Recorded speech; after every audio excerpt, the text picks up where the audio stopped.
Oggi approfitteremo di questa Abarth 500 assetto corsa che i Kunos ci mettono a disposizione in Netcar Pro. La pista che ho scelto per la scorazzata è quella di Crema. Ed eccoci qui nei box. Devo usare per forza il cambio ad H e la frizione in modo da rendere tutto un po' più realistico possibile. Intanto volevo farvi vedere una cosa, non qui ma qui.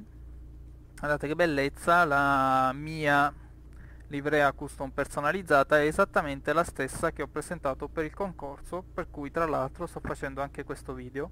Detto questo, siamo tutti contenti. Questi pulsanti sono interattivi e io devo averne cliccato uno. Questo è il modo di pensare dei Kunos, tutto realistico sempre, anche se penso che qualcosa con assetto corsa si andrà a perdere. Quindi mettiamo la prima, teniamo la frizione schiacciata perché sennò si spegne. Acceleriamo bene perché in quanto vettura sportiva vuole abbastanza gas per andare, infatti le vetture sportive sono facili da spegnere, e quindi ci iniziamo a spingere ai primi metri.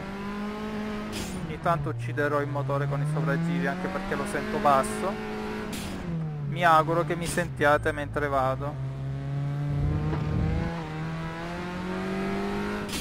Devo cercare di andare quanto meno possibile di freno e quanto più di acceleratore. Lasciato, meno lasciato, perché così la macchina è meno nervosa. Comunque ammetto di aver già girato un po', però dopo poche curve già si sente a proprio agio. Si vede che è una macchina user friendly anche se sportiva.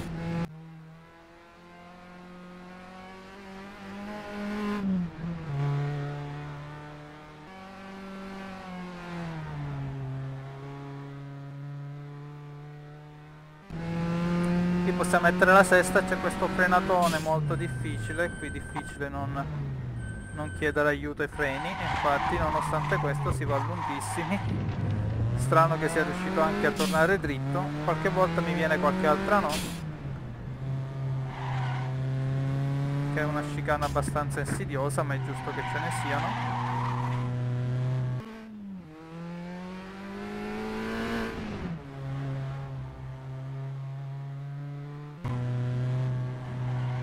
Qui due cambi di corsie con curve più o meno cattive, ora ce ne sarà un altro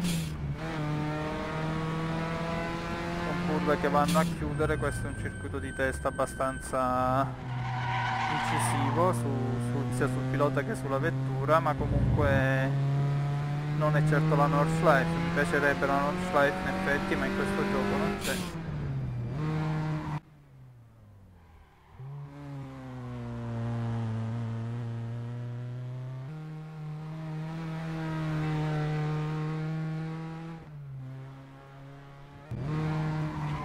Non che io si possa fare una colpa, visto che la nostra è complicata da fare. È difficile restare concentrati mentre si deve parlare della macchina. Sì, usiamo questa scusa. Adesso sto andando di quinta e vedete che la macchina recupera bene, anche perché ha abbastanza newton-metri di coppia. Quindi volendo potrei anche andare meno di cambio e così evitare delle figuracce. Però sono convinto che voi vi accorgete quando il motore è affaticato perché non sto cambiando marcia. Qui si possono raggiungere anche 200 km/h, ma poi si rinuncia a frenare, invece io ci tengo particolarmente a frenare, anche perché è una frenatona abbastanza complicata, ma stranamente mi è riuscita.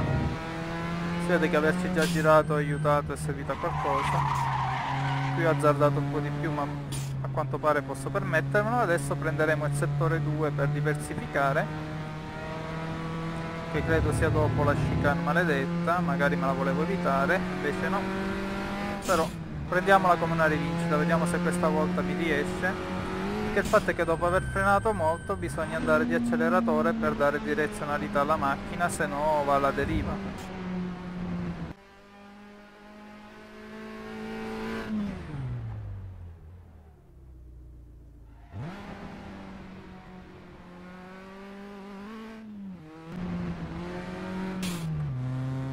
Ce la facciamo in terza, entriamo in terza, visto che non siamo davvero su una strada secondaria, non serve la seconda, e soprattutto alla velocità bassa la vettura diventa nervosa.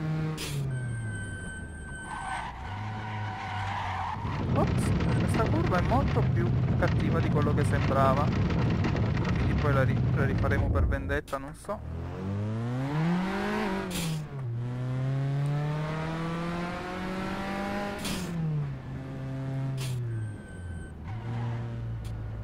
chicane che si poteva fare anche saltando totalmente sui cordoli, però in una strada secondaria sarebbe come scampagnare.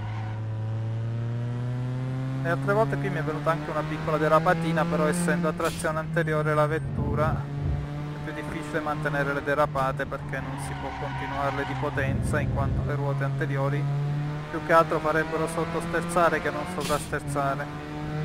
Ricordiamo che a trazione anteriore. Questa curva è abbastanza veloce da sul rettifilo,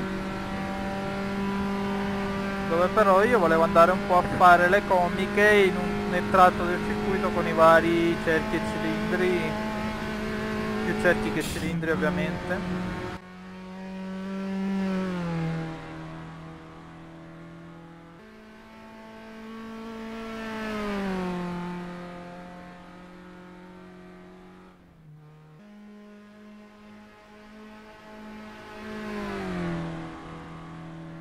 Mi dimentico di avere la sesta, perché così vediamo la tenuta in curva della vettura.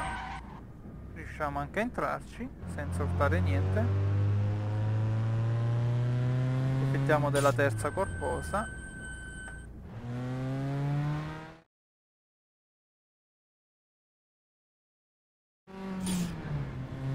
Forse è meglio non accelerare troppo per questa curva. E adesso mi prendo la rivincita sul settore 2, vediamo se quella curva stretta la rifaccio o vi offro l'ennesima figura a barbine.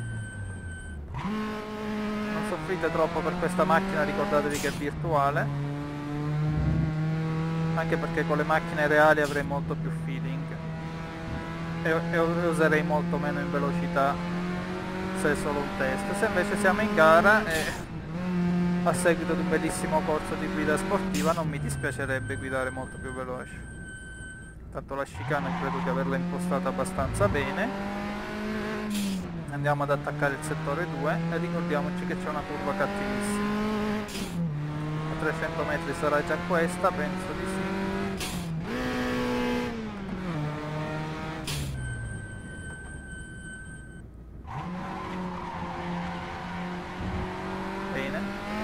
Ricordava un po' vagamente il carosello della Northlife, ora molti mi insulteranno se non l'hanno già fatto per questa proposta di similitudine, però un po' lo ricordavo. Ecco qui, sottovalutato quest'altra, però recuperato abbastanza bene. Posso anche non cambiare marcia perché la corposa coppia del motore mi permette anche di tenere la stessa marcia, però qui stiamo esagerando. Un po' di freno, non ho sovrasterzato, volevo regalarvi qualche derapata piccolina ovviamente controllata, però non me ne sono venute fuori. Intanto prendiamo questa curva di cattiveria proprio, tocchiamo magari anche il cordolo così per fare fighi.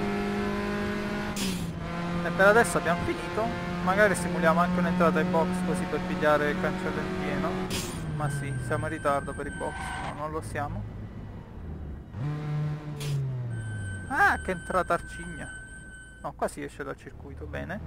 Usciamo dal circuito, rimettiamo la macchina sul camion, anche se è il camion delle gomme. Per essere un camion delle gomme però ha dei cerchioni piuttosto sportivi, con un assetto piuttosto ribassato, e anche la spalla della gomma è piuttosto basso, che strano tir. Per adesso è tutto, ho fatto il video anche durato un po' troppo. Probabilmente avrete già mollato ad un certo punto, non vi biasimo. E l'ho fatto un po' tutto a cappella, cioè non ho registrato la voce di seguito, sì, era evidente. E comunque spero vi siate divertiti lo stesso, io mi sto divertito, guidare questa macchina è abbastanza divertente, anche se con frizione e tutto il resto, non so quanto sarei competitivo, però l'importante è divertirsi, poi era un test. Perciò tanti saluti, buona giornata e al prossimo video. Ciao!